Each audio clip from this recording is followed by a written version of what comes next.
Hey you delivery boy, ಇಲ್ಲಿ ಬಾರೋ. Guest ಗಳಿಗೆ ಡ್ರಿಂಕ್ ಸರ್ವ್ ಮಾಡೋದ್ ಬಿಟ್ಟು ಅಲ್ಲೇ ನಾವು ಮಾಡ್ತಿದ್ಯಾ? ಯು ಇಡಿಯಟ್ ಅಂತ ಸೂರಜ್ ಅವನಿಗೆ ಬೈತಿದ್ರೆ ನಾನ್ ಮಾತ್ರ ಮನೆ ಕೆಲಸದವನ ಹಾಗೆ ಅಲ್ಲಿಗೆ ಬಂದ ಗೆಸ್ಟ್ ಹತ್ರ ಹೋಗಿ ಡ್ರಿಂಕ್ ಸರ್ವ್ ಮಾಡ್ತಾ ಇದ್ದೆ.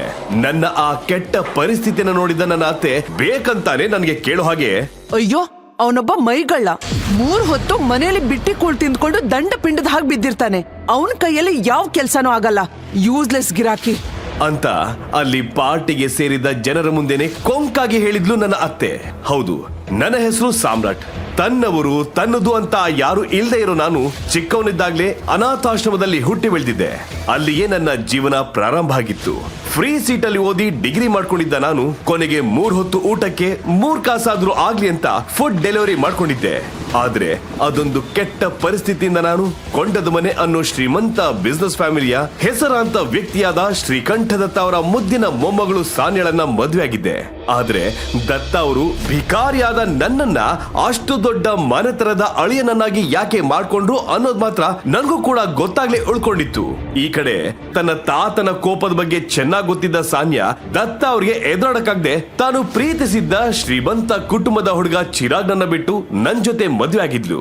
ನನ್ನ ಹತ್ರ ದುಡ್ಡಿಲ್ಲ ಅನ್ನೋದು ತಿಳಿದ ಕೂಡ್ಲೆ ಅವಳು ಮದುವೆ ಆದ ಕೂಡ್ಲೆ ನನ್ನನ್ನ ಕರ್ಕೊಂಡು ತನ್ನ ತವರು ಮನೆಗೆ ಸೇರ್ಕೊಂಡಿದ್ಲು. ಅಲ್ಲಿಂದ ಸಾನ್ಯ ಅಣ್ಣ ಸೂರಜ್, ಅವಳ ಅಮ್ಮ ಶರ್ಮಿಳಾ, ಕೊನೆಗೆ ಆ ಮನೆ ಕೆಲಸದವ್ರು ಕೂಡ ನನ್ನ ಆ ಹರಿದ ಬಟ್ಟೆ, ಲೋ ಕ್ಲಾಸ್ ಜೀವನ ಇದನ್ನೆಲ್ಲ ನೋಡಿ ಬೀದಿ ಭಿಕಾರಿಯನ್ನ ಟ್ರೀಟ್ ಮಾಡೋ ಹಾಗೆ ಮಾಡ್ತಾ ಇದ್ರು. ಆ ದಿನ ಪಾರ್ಟಿಯಲ್ಲಿ ಕೂಡ ನಡೆದಿದ್ದು ಅದೇನೆ. ಅವತ್ತು ದತ್ತ ಅವರ ಹುಟ್ಟಿದ ಹಬ್ಬದ ಪಾರ್ಟಿ ಇದ್ದಿದ್ಕೆ VIP ಗೆಸ್ಟ್ ಎಲ್ಲರೂ ಬಂದಿದ್ರು. ಆ ಟೈಮಲ್ಲಿ ಸೂರಜ್ ಹಾಗೂ ಶರ್ಮಿಳಾ ಇಬ್ರು ಸಹ ನನ್ನನ್ನ ಅವರ ಮನೆ ಅಳಿಯ ಅನ್ನೋದನ್ನು ಮರೆತು ಬಾಯಿಗೆ ಬಂದ ಹಾಗೆ ಬೈದು ಅವಮಾನ ಮಾಡಿದ್ರು. ಅಲ್ಲಿ ನಡೀತಾ ಇರೋ ಆ ಗಲಾಟೆಯನ್ನು ನೋಡಿದ VIP ಗೆಸ್ಟ್ ಒಬ್ಬ ದೂರದಿಂದಾನೇ ಇದನ್ನೆಲ್ಲ ಅಬ್ಸರ್ವ್ ಮಾಡ್ತಿದ್ದ. ನಾನು ಎಲ್ಲವನ್ನೂ ಮೌನವಾಗಿ ಸಹಿಸ್ಕೊಳ್ತಾ ನಿಂತಿದ್ದೆ. ಅದೇ ಸಮಯಕ್ಕೆ ನನ್ಗೆ ಆಗಿರೋ ಗಾಯಕ್ಕೆ ಉಪ್ಪ ಸುರಿಯೋ ಹಾಗೆ ಚಿರಾಗ್ ಸಹ ಅಲ್ಲಿಗೆ ಬಂದ. ನಾನು ಸಾನ್ಯಾಳ ಮದುವೆ ಆಗಿದ್ರು ಸಹ ಅವಳ ಹಿಂದೆ ಮುಂದೆ ಸುತ್ತೋ ಚಿರಾಗ್ ನನ್ನ ಕಂಡ್ರೆ ನನ್ಗೆ ಮೈಯೆಲ್ಲ ಚೇಳು ಹರಿದ ಹಾಗೆ ಆಗ್ತಾ ಇತ್ತು. ಚಿರಾಗ್ ಸಹ ಹೇಗಾದ್ರೂ ಮಾಡಿ ಸಾನ್ಯಾಳನ್ನ ಇಂಪ್ರೆಸ್ ಮಾಡ್ಬೇಕಂತಾನೆ ದತ್ತ ಅವರಿಗೆ ಕಾಸ್ಟ್ಲಿ ವಾಚ್ ಒಂದನ್ನ ಗಿಫ್ಟ್ ಕೊಟ್ಟು, ಸಾನ್ಯಾ, ಇದನ್ನ ದತ್ತ ಅವರಿಗೆ ಅಂತಾನೆ ಸ್ಪೆಷಲ್ ಆಗಿ ರೆಡಿ ಮಾಡಿಸಿದ್ದು, 50 ಲಕ್ಷ ಆಯ್ತು ಅಂತ ಜಂಬ ಕೊಚ್ಚಿದ. ಆದ್ರೆ ನಾನ್ ಮಾತ್ರ ಅವರೆಲ್ಲರ ಮುಂದೆ ಖಾಲಿ ಕೈ ನಿಂತಿದ್ದೆ. ಆದ್ರೆ ಅಲ್ಲಿ ನಡೀತಾ ಇರೋ ಗಲಾಟೆ ಎಲ್ಲವನ್ನ ದೂರದಿಂದ ಅಬ್ಸರ್ವ್ ಮಾಡ್ತಿದ್ದ ಆ ವ್ಯಕ್ತಿ ನನ್ನ ಕೈಯನ್ನೊಮ್ಮೆ ನೋಡಿದ್ದ. ನನ್ನ ಆ ಕೈಲಿದ್ದ ರಿಂಗ್ ನೋಡಿ ಅಲ್ಲೇ ಭಯದಿಂದ ನಡುಗಿ ಹೋದ. ಅವನು ತಕ್ಷಣನೇ ಯಾರಿಗೋ ಕಾಲ್ ಮಾಡಿ ಅಲ್ಲಿ ನಡೆದ ಈ ಇನ್ಸಿಡೆಂಟ್ ನ ಹೇಳಿದ್ದ. ನಾನು ಅವತ್ತು ಎಲ್ಲವನ್ನು ಅಬ್ಸರ್ವ್ ಮಾಡ್ತಾ ಇದ್ದೆ. ಅದೇ ಸಮಯಕ್ಕೆ ಅಲ್ಲಿಗೆ ತುಂಬಾನೇ ಕಾರ್ ಬಂದು ಲೈನ್ ಆಗಿ ನಿಂತಿತ್ತು. ಆ ಕಾರ್ ನಿಂದ ಇಳಿದವನೇ ಅಕ್ರಮ್ ಅನ್ನೋ ಮಾಫಿಯಾ ಗ್ಯಾಂಗ್ ಲೀಡರ್. ನನ್ನನ್ನ ನೋಡಿದ ಕೂಡಲೇ ನಾನು ಗಾಬಿಯಲ್ಲಿ ಇವರೆಲ್ಲ ಯಾಕೆ ಹೀಗೆ ಮಾಡ್ತಿದ್ದಾರೆ ಅಂತ ಯೋಚನೆ ಮಾಡೋಕ್ಕೂ ಮುಂಚೆನೆ ಅವನು ನನ್ನ ಕಾಲ ಬಿದ್ದಿದ್ದ. ಅದನ್ನ ನೋಡಿದ್ದ ಅಲ್ಲಿರೋ ಜನರು ಶಾಕ್ ಆಗಿ ಇರೋವಾಗ್ಲೇ ಅಲ್ಲಿ ವಿಂಡೋ ಕರ್ಟನ್ ಕ್ಲೋಸ್ ಆಗಿತ್ತು. ಅವತ್ತು ಪಾರ್ಟಿ ಮುಗ್ದಿತ್ತು. ಸಾನ್ಯಾ ಮತ್ತೆ ನಾನು ಮನೆ ಕಡೆ ಹೊಟ್ಟಿದ್ವಿ. ಡ್ರೈವರ್ ರಜೆ ಹಾಕಿದ್ರಿಂದ ನಾನೇ ನನ್ನ ಮುದ್ದಾದ ಹೆಂಡತಿ ಕಾರ್ ಡ್ರೈವ್ ಮಾಡ್ತಿದ್ದೆ. ಇನ್ನೇನ್ ಕಾರ್ ಹತ್ತಬೇಕು, ಆಗ ಅದೆಲ್ಲಿಂದಾನೋ ಬಂದ ಕಳ್ಳ ಒಬ್ಬ ಸಾನ್ಯಾ ಕೈಲಿದ್ದ ಫೋನ್ ಕಿತ್ಕೊಂಡು ಓಡೋದ. ಇದರಿಂದ ಕಂಗಾಲಾದ ಸಾನ್ಯಾ ನನ್ ಕಡೆ ನೋಡ್ತಾ, ಕಳ್ಳ ಕಳ್ಳ ಸಾಮ್ರಾಟ್, ಅವನು ನನ್ನ ಮೊಬೈಲ್ ಕಿತ್ಕೊಂಡು ಹೋಗ್ತಾ ಇದ್ದಾನೆ, ಹಿಡ್ಕೋ ಹಿಡ್ಕೋ ಅವನನ್ನ ಅಂತ ಕಿರ್ಚಾಡಿದ್ಲು. ಆದ್ರೆ ನಾನ್ ಮಾತ್ರ ಆ ಕಳ್ಳರನ್ನ ನೋಡಿ, ಅಯ್ಯೋ ಸಾನ್ಯಾ, ಅವನ್ ಕೈಲಿ ಸಿಕ್ಕಾಕೊಂಡ್ರೆ ನಿನ್ನ ಜೀವಕ್ಕೆ ತೊಂದ್ರೆ, ಬಾ ಇಲ್ಲಿಂದ ಹೋಗೋಣ ಅಂತ ಹೆದರುತ್ತಾ ಸಾನ್ಯಾಳನ್ನ ಕೈ ಹಿಡಿದು ಕರ್ಕೊಂಡು ಹೋಗೋದಕ್ಕೆ ಟ್ರೈ ಮಾಡಿದ್ದೆ. ಇದರಿಂದ ಕೋಪ ಮಾಡ್ಕೊಂಡ ಸಾನ್ಯಾ, ಯಾರೋ ಒಬ್ಬ ರೋಡ್ ಸೈಡ್ ಅಲ್ಲಿ ನಿನ್ ಹೆಂಡತಿ ಕೈ ಹಿಡಿದು ಎಳ್ದಾಡಿ ಫೋನ್ ಕಿತ್ಕೊಂಡು ಹೋದ್ರು, ನೀನು ಒಂದ್ ಮಾತು ಆಡ್ದೆ ಈ ತರ ನಿಂತಿದ್ಯಾ? ನಾಚಿಕೆ ಆಗಲ್ವಾ? ನೀನು ಒಬ್ಬ ಗಂಡ್ಸ ಅನ್ನೋದೇ ನನ್ ಡೌಟ್. ನನ್ನಪ್ಪ ಹೇಳಿದಾಗ ಮದ್ವೆ ಆಗಿದ್ರೆ ಒಳ್ಳೆ ರಾಣಿ ತರ ಇರ್ತಾ ಇದ್ದೆ. ಆದ್ರೆ ನನ್ ತಾತ ಹೋಗಿ ಹೋಗಿ ನಿನ್ನಂತ ಹೇಳಿ ಯಾಕೆ ನನಗೆ ಗಂಟು ಹಾಕಿದ್ರು? ಒಟ್ಟಲ್ಲಿ ನನ್ ಜೀವನನೇ ಹಾಳಾಯ್ತು ಅಂತ ಕೂಗಾಡಿದ್ಲು. ಮನೆ ಹತ್ರ ಬರ್ತಾ ಇದ್ದ ಹಾಗೆ ಸಾನ್ಯಾ ಅಮ್ಮ, ಸಾನ್ಯಾ ತಗೋ, ನಿನ್ ಫ್ರೆಂಡ್ ಚಿತ್ರಾಳಿ ಫೋನ್ ಮಾಡಿದಾಳೆ, ಅರ್ಜೆಂಟ್ ಆಗೇನೋ ಮಾತಾಡ್ಬೇಕಂತೆ, ನಿನ್ ಫೋನ್ ಕನೆಕ್ಟ್ ಆಗ್ತಾ ಇಲ್ಲ ಅಂತ ನನಗ್ ಫೋನ್ ಮಾಡಿದ್ಲು ಅಂತ ತನ್ನ ಫೋನ್ ಅನ್ನ ಸಾನ್ಯಾ ಕೊಟ್ಲು. ಟೆನ್ಷನ್ ಆದ ಸಾನ್ಯಾ ಚೈತಾಲಿಗೆ ಫೋನ್ ಮಾಡ್ತಿದ್ದ ಹಾಗೆ, ಹಲೋ ಸಾನ್ಯಾ, ನೀನ್ ಮೀಟ್ ಮಾಡೋಕೆ ಅಂತ ಬರ್ತಾ ಇದ್ದೆ. ಆಗ ಯಾರೋ ಮಾಫಿಯಾ ಡಾನ್ ನಿನ್ ನಂಬರ್ ಇಂದ ಫೋನ್ ಮಾಡಿದ್ದ. ನನ್ ಬ್ಲಾಕ್ ಮೇಲ್ ಮಾಡಿ ಹೆದರ್ಸ್ತಾ ಇದ್ದಾನೆ. ಅವನು ಹೇಳಿರೋ ಲೊಕೇಶನ್ಗೆ ಹೋಗಿಲ್ಲ ಅಂದ್ರೆ ನನ್ ಫ್ಯಾಮಿಲಿಗೆ ಪ್ರಾಬ್ಲಮ್ ಮಾಡ್ತೀನಿ ಅಂತ ಹೇಳ್ದ. ನಿನ್ ಫೋನ್ ಮಾಫಿಯಾ ಡಾನ್ ಹತ್ರ ಹೇಗ್ ಹೋಯ್ತು ಅಂತ ಗಾಬರಿಯಲ್ಲಿ ಒಂದೇ ಉಸಿರಿಗೆ ಮಾತಾಡಿದ್ಲು. ಸಾನ್ಯಾಗೂ ಇದರಿಂದ ತುಂಬಾನೇ ಟೆನ್ಷನ್ ಆಯ್ತು. ಇವಾಗ ಎಲ್ಲಿದ್ಯಾ ಚೈತ್ರ? ಅಂತ ಕೇಳ್ತಿದ್ದಾಗೆ ಫೋನ್ ಕಟ್ ಆಗಿತ್ತು. ಸಾನ್ಯಾ ಎಷ್ಟೇ ಟ್ರೈ ಮಾಡಿದ್ರು ಅವಳಿಗೆ ಮತ್ತೆ ಕಾಲ್ ಕನೆಕ್ಟ್ ಆಗ್ತಾನೆ ಇರ್ಲಿಲ್ಲ. ಇವಾಗ ಏನ್ ಮಾಡ್ಬೇಕಂತ ಗೊತ್ತಾಗದ ಸಾನ್ಯಾ ಕೋಪದಲ್ಲಿ ನನ್ ಕಡೆ ತಿರುಗಿ, ಲೋಫರ್, ನಿನ್ನಿಂದಾಗಿ ಎಂತ ದೊಡ್ಡ ಅನಾಹುತ ಆಗಿದೆ ಗೊತ್ತಾ? ಅವಾಗ್ಲೇ ಆ ಕಳ್ಳನ ಹತ್ರ ನನ್ ಫೋನ್ ತಗೊಂಡಿದ್ರೆ ಇಷ್ಟೆಲ್ಲ ತೊಂದ್ರೆನೇ ಆಗ್ತಾ ಇರ್ಲಿಲ್ಲ. ಈಗ ನೋಡು ಏನಾಯ್ತು ಅಂತ. ನನ್ ಫೋನ್ ಯಾರೋ ಮಾಫಿಯಾ ಡಾನ್ ಕೈ ಸೇರಿದೆ ಅಂತೆ. ಅವನು ಚಿತ್ರಾಲಿನ ಬ್ಲಾಕ್ ಮೇಲ್ ಮಾಡ್ತಾ ಇದ್ದಾನೆ. ಅವಳಿಗೇನಾದ್ರೂ ಆದ್ರೆ ನೀನೇ ಹೊಣೆ ಅಂತ ಕೋಪದಲ್ಲಿ ಕೂಗಾಡಿದ್ಲು. ಇದನ್ನ ಕೇಳಿಸ್ಕೊಂಡ ಶರ್ಮಿಳಾಗೆ ಸಿಡಿಲು ಬಡ್ದಷ್ಟು ಶಾಕ್ ಆಯ್ತು. ಅವಳು ಗಾಬರಿಯಲ್ಲಿ, ಅಯ್ಯೋ ಸಾನ್ಯಾ, ಏನ್ ಹೇಳ್ತಾ ಇದ್ಯಾ? ನಿನ್ ಫೋನ್ ಕಳ್ದು ಹೋಗಿದ್ಯಾ? ನನ್ಗೆ ಇವಾಗ ಸ್ವಲ್ಪ ಮುಂಚೆ ನಿನ್ ನಂಬರ್ ಇಂದ ಒಂದ್ ಮೆಸೇಜ್ ಬಂದಿತ್ತು. 50 ಲಕ್ಷ ಈ ಅಕೌಂಟ್ ಹಾಕು ಅಂತ ಡೀಟೇಲ್ಸ್ ಬಂದಿತ್ತು. ನಾನು ಬೀರುನಲ್ಲಿದ್ದ ದುಡ್ಡನ್ನ ಆ ಅಕೌಂಟ್ ಹಾಕ್ ಬಂದೆ ಅಂತ ಹೇಳ್ತಾ ಇದ್ದ ಹಾಗೆ ಸಾನ್ಯಾ ಅಂತೂ, ಅಯ್ಯೋ ಎಂತ ಎಡ್ವರ್ಟ್ ಮಾಡ್ಬಿಟ್ರಿ ಅಮ್ಮ. ಅದು ಕಂಪ್ನಿ ಫಂಡ್. ಇವಾಗ ಏನ್ ಮಾಡೋದು? ತಲೆ ಮೇಲೆ ಕೈ ಹೊತ್ತು ಕೂತ್ಕೊಂಡ್ಲು.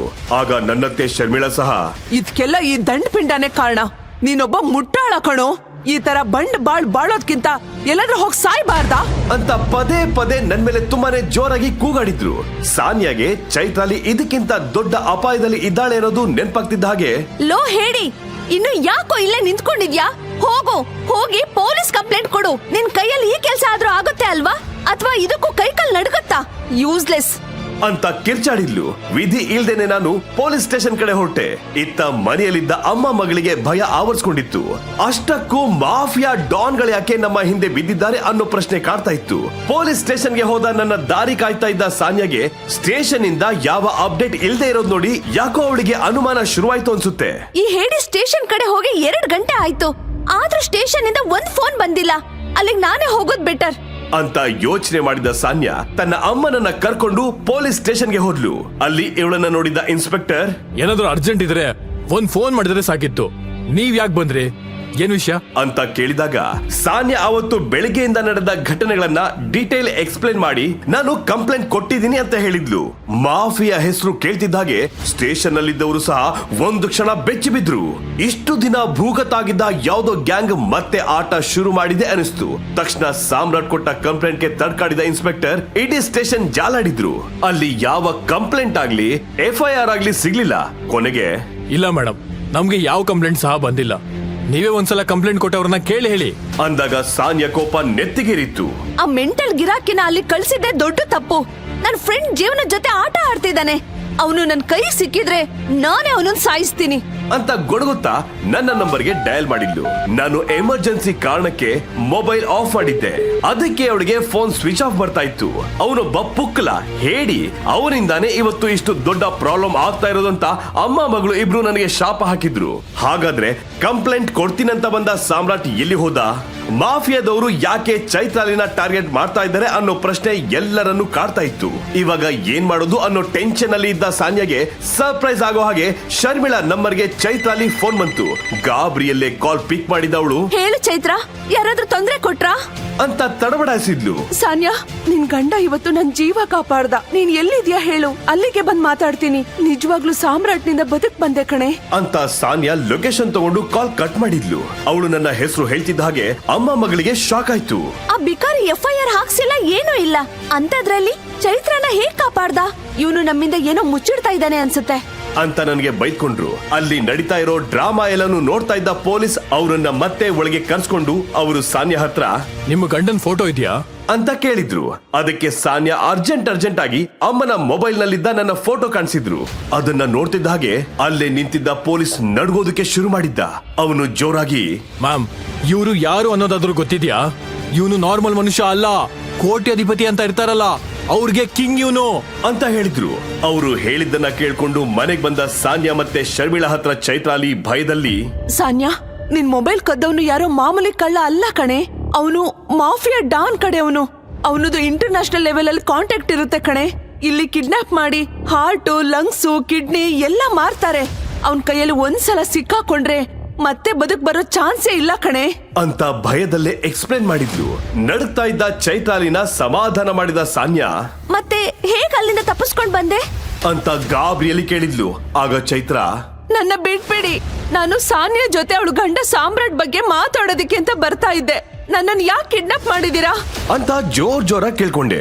ಆಗ ಅವರ ಗ್ರೂಪ್ ಅಲ್ಲಿದ್ದ ಮಾಫಿಯಾ ಲೀಡರ್ ನನ್ನ ಮಾತು ಕೇಳಿಸ್ಕೊಂಡು ನನ್ನ ಕಟ್ಟಿ ಹಾಕಿದಲ್ಲಿಗೆ ಬಂದು ಸಾಮ್ರಾಟ್ ಅಂದ್ರೆ ಯಾರು ಅಂತ ತುಂಬಾ ವಿಚಿತ್ರವಾಗಿ ಕೇಳ್ದ. ನನ್ಗೆ ಗಾಬರಿ ಆಯ್ತು. ಆದ್ರೂ ಧೈರ್ಯ ತಂದ್ಕೊಂಡು ಫೋನ್ ನಲ್ಲಿದ್ದ ನಿನ್ನ ಗಂಡನ ಫೋಟೋ ತೋರಿಸ್ದೆ ಅಂತ ಚೈತ್ರಾಲಿ ಅಲ್ಲಿ ನಡೆದನ್ನೆಲ್ಲ ಒಂದೊಂದಾಗಿ ಎಕ್ಸ್ಪ್ಲೈನ್ ಮಾಡ್ತಾ ಹೋದ್ಲು. ಅವಳು ಹೇಳ್ತಾ ಇದ್ದ ಒಂದೊಂದು ಮಾತುಗಳು ಸಾನ್ಯಾ ಹಾಗೂ ಶರ್ಮಿಳಾಗೆ ಭಯ ಹುಟ್ಟಿಸ್ತಾ ಇದ್ವು. ಚೈತ್ರಾಲಿ ನನ್ನ ಫೋಟೋ ತೋರಿಸ್ತಿದ್ದ ಹಾಗೆ ಮಾಫಿಯಾ ಡಾನ್ ನನ್ನ ಫೋಟೋನ ಝೂಮ್ ಮಾಡಿ ಮತ್ತೆ ಮತ್ತೆ ನೋಡಿದ್ದ.